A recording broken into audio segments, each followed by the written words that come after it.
저는 그 순간을 영원히 잊지 못할 겁니다. 희진 아줌마의 고개가 뒤로 젖혀지더니 초점을 잃은 눈동자가 허공을 헤매다 스르르 감기던 그 찰나의 순간을 말이죠.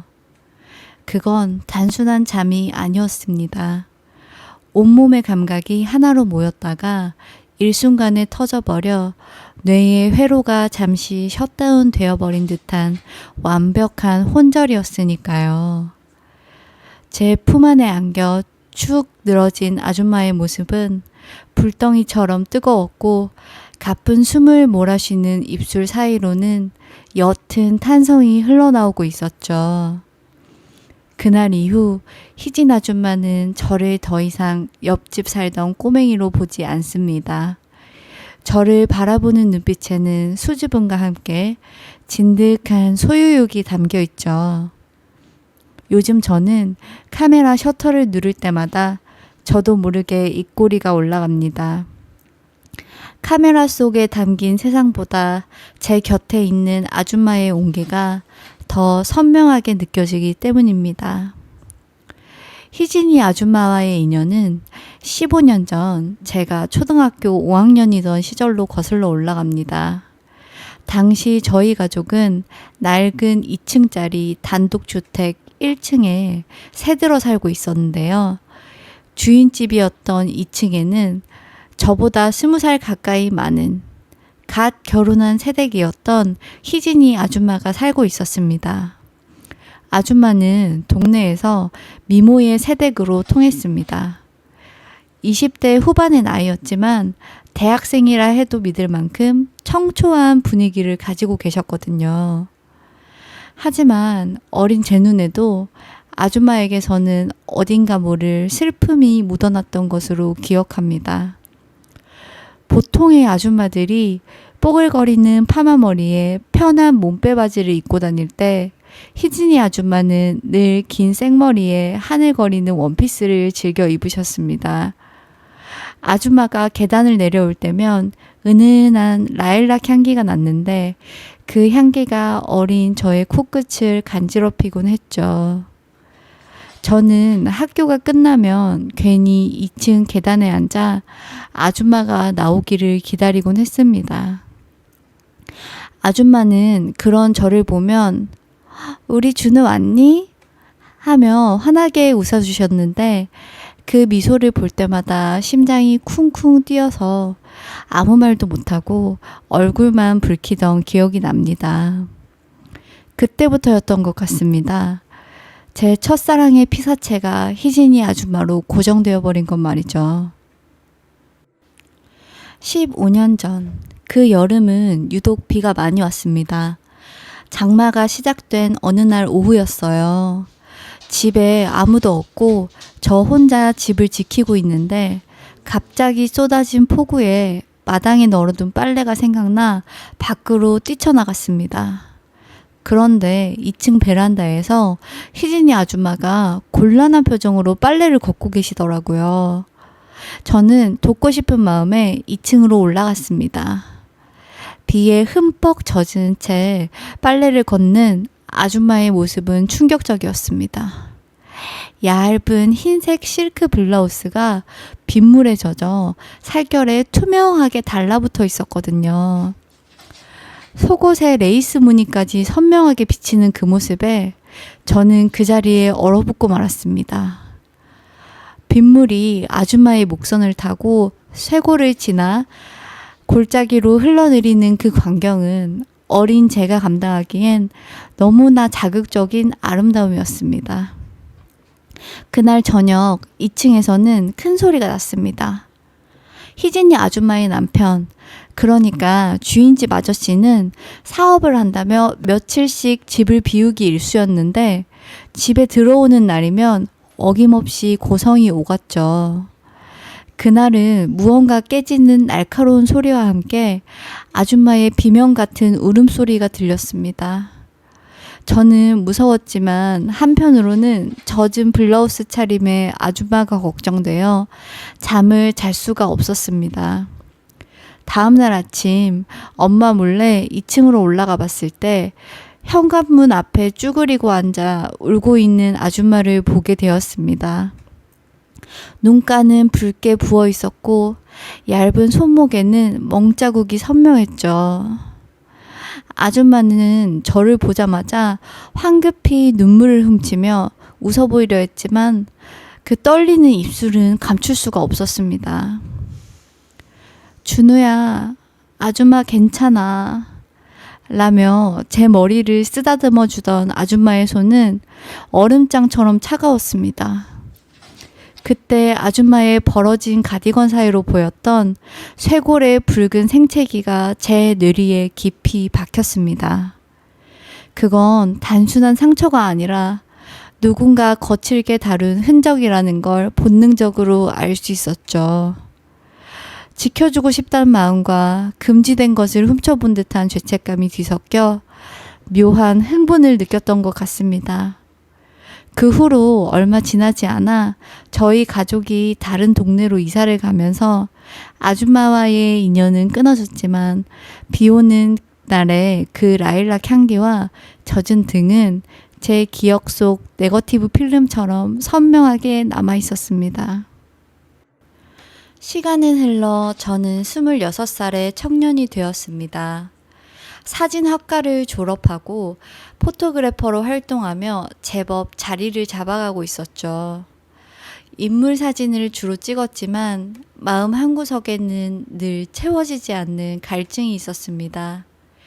제 사진에는 감정의 깊이가 부족하다는 평을 종종 듣곤 했거든요. 그러던 어느 날 엄마에게서 전화가 왔습니다. 준우야, 너 예전에 우리 살던 그 주택 2층 주인집 아줌마 기억하니? 희진 아줌마 말이야. 엄마의 목소리는 들떠 있었습니다. 우연히 백화점 문화센터에서 아줌마를 다시 만났다는 것이었습니다. 아줌마는 이혼 후 혼자 지내고 있으며 지금은 도예가로 활동하며 개인 공방을 운영한다고 하셨습니다. 도예가, 흙을 만지는 희진 아줌마라니 상상만으로도 묘한 울림이 있었습니다. 엄마는 아줌마가 이번에 공방 홍보용 사진이 필요한데 마땅한 사람을 못 구했다며 저를 추천했다고 하셨습니다. 거절할 이유가 없었죠. 아니, 솔직히 말하면 가슴이 미친 듯이 뛰었습니다. 15년 전에 그 아련한 첫사랑, 젖은 블라우스의 기억이 되살아나며 셔터를 누르는 손가락이 간질거렸으니까요. 약속 당일 저는 카메라 가방을 메고 경기도 외곽에 있는 아줌마의 공방을 찾아갔습니다. 도화라는 간판이 걸린 고즈넉한 한옥 공방이었습니다. 문을 열고 들어서자 흙 냄새와 함께 익숙한 라일락 향기가 훅 끼쳐왔습니다. 그리고 그곳에 그녀가 있었습니다. 물레 앞에 앉아 흙을 빚고 있는 희진 아줌마. 세월은 비껴간 듯 여전히 고운 얼굴이었지만 눈가에는 15년 전보다 깊은 우수가 서려 있었고 무엇보다 분위기가 달라져 있었습니다. 예전의 청초함에 농익은 성숙미가 더해져 가만히 있어도 사람을 빨아들이는 듯한 아우라를 풍기고 있었죠. 젖은 흙이 묻은 손으로 머리카락을 쓸어 넘기며 저를 바라보는 그 눈빛과 마주친 순간 저는 직감했습니다. 이번 촬영은 단순히 홍보 사진으로 끝나지 않을 것임을요. 어머, 우리 꼬마 준우가 이렇게 훤칠한 청년이 됐어? 아줌마는 물레에서 일어나 젖은 손을 앞치마에 닦으며 저를 반겨주셨습니다. 가까이서 본 아줌마는 제 기억보다 훨씬 아담했지만 뿜어내는 여성성은 더 강렬했습니다. 헐렁한 작업복 셔츠 소매를 걷어올린 팔뚝의 장근육과 몸에 흐르는 땀방울이 시선을 사로잡았죠. 저는 아무렇지 않은 척 인사를 건네고 촬영 준비를 시작했습니다. 아줌마는 다시 작업에 몰두했고 저는 카메라를 통해 그녀를 관찰하기 시작했습니다. 물레가 돌아가는 소리가 공방을 채웠습니다. 아줌마의 손길에 따라 진흙 덩어리는 점차 매끄러운 곡선의 항아리로 변해갔습니다. 집중한 아줌마의 눈빛은 날카로웠지만 흙을 어루만지는 손길은 마치 연인의 살결을 다루듯 관능적이었습니다. 손가락 사이로 진흙물이 흘러내리고 물레의 회전에 맞춰 아줌마의 몸도 리듬을 타듯 흔들렸습니다. 셔츠 단추가 두어 개 풀려 있어 몸을 숙일 때마다 골짜기의 그늘이 언뜻 보였습니다. 저는 숨을 죽이고 셔터를 눌러댔습니다. 찰칵, 찰칵. 셔터 소리가 마치 제 심장 박동 소리처럼 크게 들렸습니다. 준우야, 여기 조명 좀 잡아줄래? 아줌마가 불쑥 저를 불렀습니다. 제가 다가가 조명을 조절해주는 동안 아줌마와의 거리는 불과 한 뼘도 되지 않았습니다. 땀 냄새와 흙 냄새, 그리고 아줌마 특유의 냄새가 섞여 정신이 아찔해졌습니다. 제가 긴장한 탓에 조명 스탠드를 잡은 손이 미세하게 떨리자 아줌마가 흙 묻은 손으로 제 손등을 덮으며 자세를 고쳐주었습니다. 차갑고 미끌미끌한 진흙의 감촉이 제 피부에 닿는 순간 전기가 통하는 듯한 전율이 흘렀습니다. 아줌마는 제 눈을 똑바로 쳐다보며 묘한 미소를 지었습니다. 우리 준우 손이 참 뜨겁네. 긴장했니? 그 말은 마치 저를 간파하고 있다는 듯한 도발처럼 들렸습니다. 촬영은 해가 질 무렵에야 끝났습니다. 아줌마는 고생했다며 공방 안쪽의 다실로 저를 이끌었습니다. 차 대신 와인을 한 병 꺼내오시더군요. 이혼하고 나서는 혼자 마시는 게 습관이 됐어. 오늘은 준우가 있으니까 같이 마셔줄 거지? 아줌마의 목소리에는 약간의 쓸쓸함과 함께 묘한 기대감이 섞여 있었습니다. 조명은 은은했고 창밖에는 어둠이 깔려 공방은 세상과 단절된 섬처럼 느껴졌습니다. 와인잔을 부딪히는 소리가 맑게 울렸습니다. 술이 몇 잔 돌자 아줌마의 얼굴이 붉게 상기되었습니다. 아줌마는 옛날 이야기를 꺼냈습니다. 전 남편의 폭력, 외로웠던 결혼 생활, 그리고 아이를 갖지 못해 받았던 구박까지. 15년 전 어린 제가 어렴풋이 짐작만 했던 그 비극들을 담담하게 털어놓으셨습니다. 그때 빗속에서 빨래 걷을 때 네가 도와줬던 거 기억나? 나 사실 그때 너무 창피했어. 내 젖은 꼴을 어린 너한테 들킨 것 같아서. 그런데 한편으론 고마웠다. 그 집에서 날 걱정해준 남자는 네가 처음이었거든. 아줌마의 눈가가 촉촉해졌습니다. 저는 용기를 내어 아줌마의 손을 잡았습니다. 아줌마, 이제 혼자가 아니잖아요. 제가 지켜드릴게요. 술김이었는지 아니면 오래 참아온 진심이었는지 모를 말이 튀어나왔습니다. 아줌마는 놀란 듯 눈을 크게 뜨더니 이내 피식 웃음을 터뜨렸습니다. 어머, 우리 준우 다 컸네. 남자가 됐어. 아줌마는 잡힌 손을 빼지 않고 오히려 제 손가락 사이로 깍지를 껴왔습니다. 테이블 아래로 아줌마의 다리가 제 다리에 살짝 닿았습니다. 그 접촉 하나에 제 이성은 위태롭게 흔들리기 시작했습니다. 공방 구석에 놓인 굽다 실패해서 깨진 도자기 조각들처럼 제 자제력도 금이 가고 있었습니다. 아줌마라고 부르지 마. 와인잔을 내려놓으며 그녀가 속삭였습니다. 그럼 뭐라고 불러요? 제가 되묻자 그녀는 상체를 테이블 앞으로 숙이며 제게 얼굴을 가까이 댔습니다. 술 냄새와 섞인 달콤한 숨결이 제 입술에 닿을 듯 말 듯 했습니다. 희진 씨, 아니면 누나? 네가 하고 싶은 대로 해. 도발적이었습니다.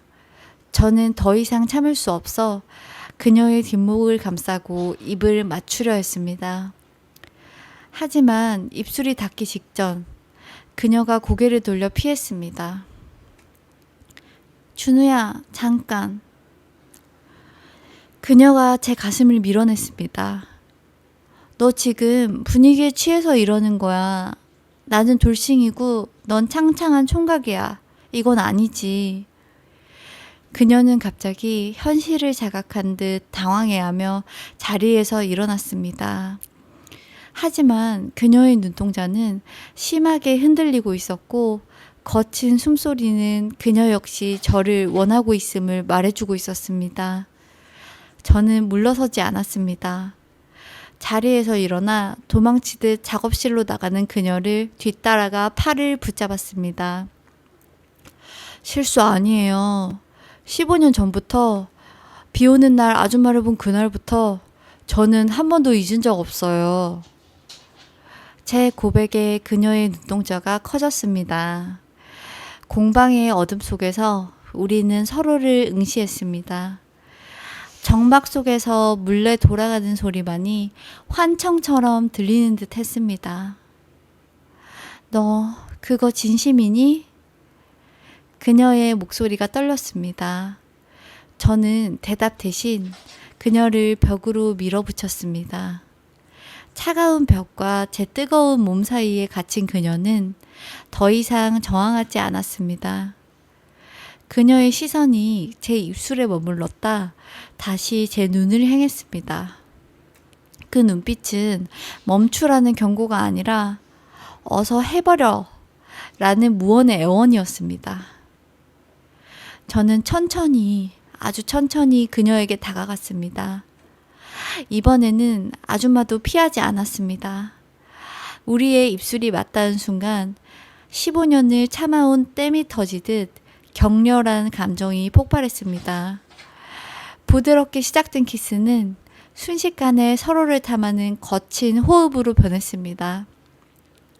그녀는 제 목을 끌어안으며 매달렸고 저는 아줌마의 허리를 감싸 안아 작업용 테이블 위로 들어올렸습니다. 테이블 위에 있던 도구들이 달그락 거리는 소리를 냈지만 우리는 신경 쓰지 않았습니다. 작업복 셔츠의 단추가 하나씩 풀리고 그녀의 하얀 피부가 어둠 속에서 빛났습니다. 흙이 묻은 그녀의 손이 제 등을 훑어내릴 때마다 찌릿한 전율이 등골을 타고 올랐습니다. 아줌마는 마치 굶주린 사람처럼 제 체온을 갈구했습니다. 준우야, 준우야. 제 이름을 부르는 그녀의 목소리는 젖어 있었고 그 소리는 그 어떤 음악보다도 자극적이었습니다. 저는 그녀를 안고 공방 안쪽의 작은 휴게실로 들어갔습니다. 좁은 침대 위에서 우리는 서로의 사랑을 확인했습니다. 나이 차이도, 과거의 상처도, 사회적 시선도 그 순간에는 아무런 의미가 없었습니다. 오직 서로의 숨결과 체온, 그리고 맞닿은 살결의 감촉만이 존재할 뿐이었습니다. 그녀의 몸은 생각보다 훨씬 부드러웠고 반응은 예민했습니다. 제가 아줌마의 목덜미에 입을 맞출 때마다 아줌마는 허리를 튀어 올리며 격한 반응을 보였습니다. 그동안 억눌려 왔던 외로움과 욕망이 한꺼번에 터져 나오는 듯 했습니다. 그리고 결정적인 순간이 찾아왔습니다. 천국을 향해 치닫던 중 그녀의 눈동자가 풀리기 시작했습니다. 잠깐, 나 이상해. 아줌마는 헛소리처럼 중얼거렸습니다. 아줌마의 손톱이 제 등 깊숙이 파고들었고 고개가 뒤로 확 젖혀지며 흰자가 보일 정도로 눈이 뒤집혔습니다. 전신의 근육이 팽팽하게 긴장했다가 일순간 끈이 끊어진 인형처럼 툭 하고 힘이 빠지더군요. 정말로 혼절한 것이었습니다. 저는 덜컥 겁이 나서 아줌마의 뺨을 살살 두드렸습니다. 아줌마, 희진씨, 괜찮아요? 잠시 후 그녀가 가늘게 눈을 떴습니다. 초점 없는 눈으로 저를 멍하니 바라보던 아줌마는 상황을 파악하고는 얼굴이 홍나무처럼 붉어졌습니다. 그리고 제품에 얼굴을 파묻으며 작게 속삭였습니다. 너 진짜 대단하구나. 나 죽는 줄 알았어. 아줌마의 목소리에는 부끄러움과 함께 깊은 만족감이 배어 있었습니다. 다음 날 아침 눈을 떴을 때 아줌마는 제 곁에 없었습니다. 주방에서 달그락거리는 소리가 들려 나가보니 그녀가 앞치마를 두르고 아침을 준비하고 있었습니다. 저를 본 아줌마는 수줍게 웃으며 말했습니다. 일어났어? 서방님. 저는 제 귀를 의심했습니다. 네? 뭐라고요? 아줌마는 찌개 냄비를 식탁에 놓으며 제 볼을 꼬집었습니다. 어젯밤에 날 그렇게 기절시켜 놓고 이제 와서 모른 척 하기야? 책임져야지. 그날 이후 우리의 관계는 완전히 역전되었습니다. 공방에 놀러 가면 아줌마는 직원들이 있건 말건 제게 윙크를 날리고 단 둘이 있을 때면 오늘은 기절 안 시켜줄 거야? 라며 짓궂은 농담을 던지기도 합니다. 15년 전 빗속에서 훔쳐보았던 옆집 아줌마는 이제 제 전용 모델이자 세상에서 가장 뜨거운 연인이 되었습니다. 가끔 그녀가 작업하는 모습을 뒤에서 찍곤 하는데 카메라 속 그녀가 저를 보며 짓는 그 야릇한 미소는 세상 어떤 명작보다도 아름답습니다. 물론 그 미소 뒤에 숨겨진 밤의 얼굴을 아는 건 오직 저 하나뿐이지만요.